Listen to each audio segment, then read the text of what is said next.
Welcome back, everybody. There's nothing worse than, that little tickle you feel in your throat when you just know you're about to get sick. Well, our guest today says you can actually keep that from ever happening again. It sounds kind of hard to believe. Dr. Raymond Francis joins us live now from Fort Lauderdale, Florida. Hi there, doctor. Hey, how are you? Good, good. I'm so glad we could make this work out. So you have this book that's called Never Be Sick Again, and that sounds amazing, but it's hard to believe. Well, it may be hard to believe because we don't experience that, but it's true. And the thing is this, here's what people need to know. The technology exists to not be sick. The information we already have is sufficient to prevent and reverse this epidemic of chronic disease that we have in America. And as you pointed out, you don't even have to have a cold. And I can tell you that I have had, in the past 26 years, I've had one cold, and I have a very good excuse for that one cold. So I'm 75 years old. I am in perfect health. I don't take any medications whatsoever. I have boundless energy. I have a clear mind. I don't have an ache or a pain in my body. I'm living proof that you can be healthy and you don't need to be sick. Now, I think I've kind of started to take it for granted that I'm going to get one cold every year, and I plan ahead for that, and I think a lot of people live like that. I can't imagine a life where you never even get a cold. So what are you doing? Well, I have to tell you, at age 48, I almost died. My death was a medical certainty, and I had to use my own knowledge of biochemistry to save my life and then to restore my health. And that's what got me interested. Almost dying really caught my interest. What I do, I changed my diet. I changed my lifestyle. I've learned how to eat good food. I take very high quality supplements. In fact, I now make my own supplements and sell them, very, very high quality. I get regular exercise. I meditate on a regular basis.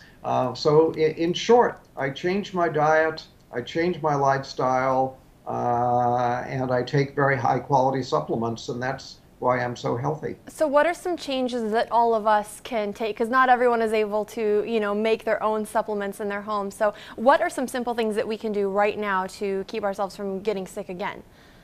Okay, well, simple things. If you want to do one thing and only one thing, get off of sugar. Sugar is a deadly metabolic poison.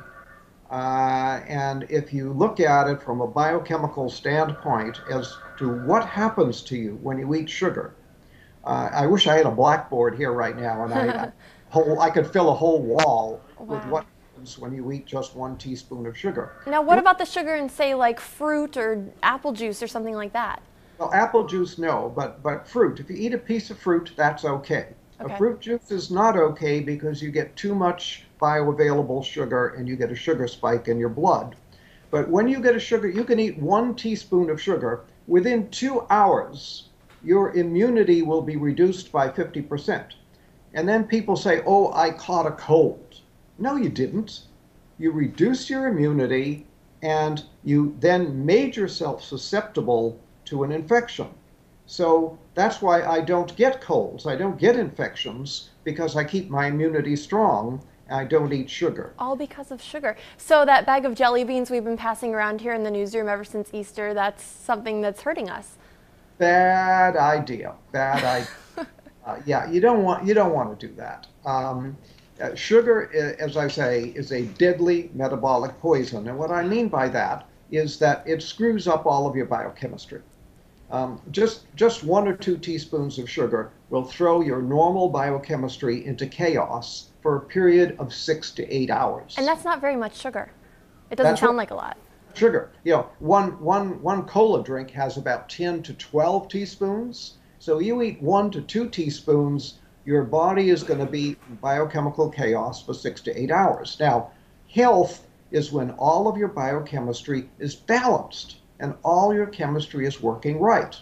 When you eat sugar, you throw that balance out for 6 to 8 hours. So if you eat sugar in the morning, put some sugar in your coffee or have a breakfast cereal with a contained sugar, and then have more sugar at lunch and more sugar in the evening, guess what? Your body is going to be in biochemical chaos 24 hours a day. So And what's a good amount then to get on a daily basis? none, None. none, yeah.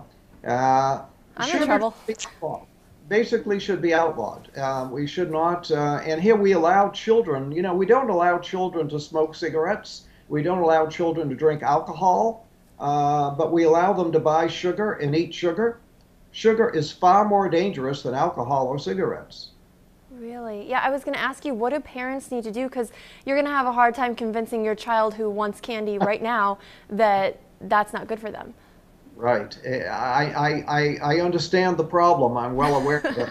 But you asked the question, what can people do? That's one thing anybody can do to improve their health. Sugar causes every imaginable disease. For example, Alzheimer's. Sugar is the leading cause of Alzheimer's.